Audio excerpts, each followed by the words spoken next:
Azərbaycanın qlobal təşəbbüslərdə yeri və rolu hər ötən gün özünü daha qabarıq şəkildə büruzə verir. 2025-ci ilin iyununda Birləşmiş Millətlər Təşkilatının UN Habitat Agentliyinin hər kəs üçün adekvat yaşayış yeri adlı illik hesabatı ölkəmizin qlobal məsələlərə həssaslığının öyrənilməsi baxımından xüsusilə diqqət çəkir. Məlumat üçün bildirək ki, hesabatda dünya üzrə mənzil böhranının miqyası, şəhərsalma problemləri və bu sahədə beynəlxalq əməkdaşlığın əhəmiyyəti ön plana çıxarılır. Hazırda dünyada 318 milyon insan evsizdir. Hər 4 nəfərdən biri isə təhlükəli, qeyri-sağlam şəraitdə yaşayır. Bundan əlavə 1,1 milyard insan əsasən Afrika və Asiyada qeyri-rəsmi və xarabalıq tipli yaşayış yerlərində məskunlaşıb. Fərqli coğrafiyalarda yaşayan əhalinin məruz qaldığı sosial çətinliklərə biganə yanaşmayan ölkəmizin daha bir mötəbər tədbirə, yəni BMT-nin Ümumdünya Şəhərsalma Forumuna ev sahibliyi etməsi bu mənada təsadüfi hesab edilmir. Təhlillər göstərir ki, dünyada mövcud olan iqlim problemləri və onların aradan qaldırılması üçün konkret spesifik həllərlə çıxış edən Azərbaycan COP29 çərçivəsində inkişaf etdirdiyi təcrübəsini növbəti geniş miqyaslı tədbirdə də tətbiq etmək iqtidarındadır. COP29 kimi mötəbər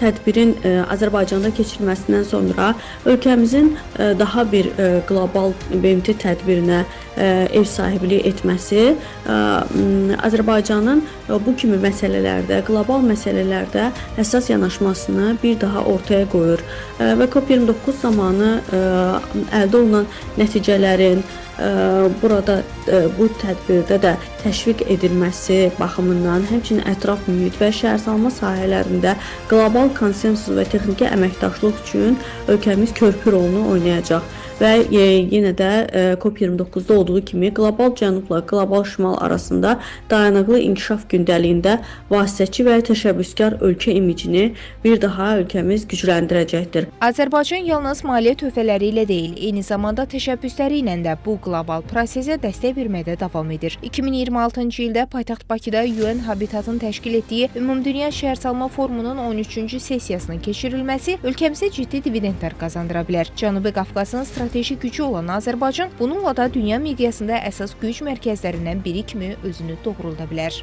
Azərbaycanın bugün evsizlikdən əziyyət çəkən insanlara dəstək məqsədi ilə donor qismində çıxış etməsi də çox önəmlidir. Ölkəmiz hər zaman insafpərvərlik prinsiplərinə, humanitar məsələlərə çox həssas yanaşırlar və bu cür məsələlərdə Azərbaycan hər zaman da öz mövqeyini və yanaşmasını ortaya qoyur və mövqeyini bildirir. Yəni biz bunu Covid pandemiya dövründə də gördük. Ümumiyyətlə Azərbaycan imkansız ölkələrə, imkansız insanlara öz dəstəyini göstərən, ifadə edən, onların yanında olan asaili ölkələrdən biridir. Azərbaycanın bu sahədə atdığı qlobal addımlar, beynəlxalq qurumlarla əməkdaşlıq etməsi ölkəmizin nüfuzunu artırmaqla yanaşı daha ədalətli və dayanıqlı gələcəyə xidmət edir. Proqnozlara görə yerli mütəxəssislərin bu sahədəki təcrübəsi xarici nümayəndələr tərəfindən öyrənilə və şaxələndirilə bilər. Zeynəb Mirzəyeva, Real.